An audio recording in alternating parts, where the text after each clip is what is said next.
Inihayag ng Department of Transportation sa pagdinig ng lower house kahapon na posibleng hindi pa magamit sa ngayon ang kabuoang 48 bagong bagon ng MRT-3 na galing sa China.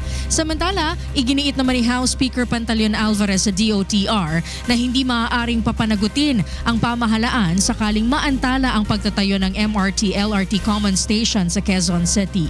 Naritong hato na balita ni Nel Maribuhok.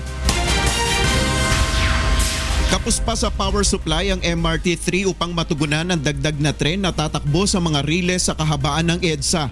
Ito ang ipinahayag ng Department of Transportation sa pagdinig ng lower house kaugnay ng pagkakaantala sa paggamit ng 48 bagong bagon ng MRT na galing sa China. For about 72,000 amperes. Yan ang more or less ang pinaglalaroan natin power. Therefore, kung may bago kang tren, ay hindi mo maisasaksak. Bukod sa problema sa power supply, hindi pa rin na-upgrade ang signaling system at wala pang packet track para sa mga bagong bagon. Yes, ang expectation ng tao ay magagamit ito.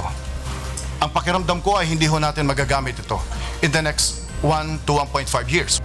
Ngunit pipilitin ng ahensya na mapatakbo na ngayong Marso ang 6 na bagong bagon para sa MRT. Samantala, muling kinwestiyon ni House Speaker Pantaleon Alvarez ang DOTR kung bakit hanggang ngayon ay hindi pa rin nadidesisyonan ang pagtatayo ng MRT-LRT Common Station sa Quezon City.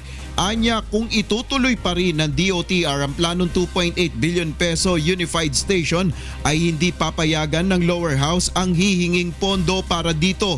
Hindi rin anya sasagutin ng pamahalaan ang anumang penalty na ibabayad sa Light Rail Manila Corporation sakaling maantala ang pagtatayo nito. Well, lahat ng ibinabayad ng gobyerno ay dapat manggagaling sa Kongreso. Hindi.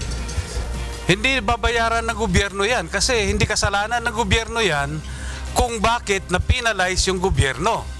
Ayon naman kay Undersecretary Chavez, nagdesisyon na ang LRTA Board na isumite ang Unified Station Project sa National Economic Development Authority upang mapag-aralan pang mabuti ang nasabing proyekto. Nel Maribuhok, UNTV News and Rescue, House of Representatives.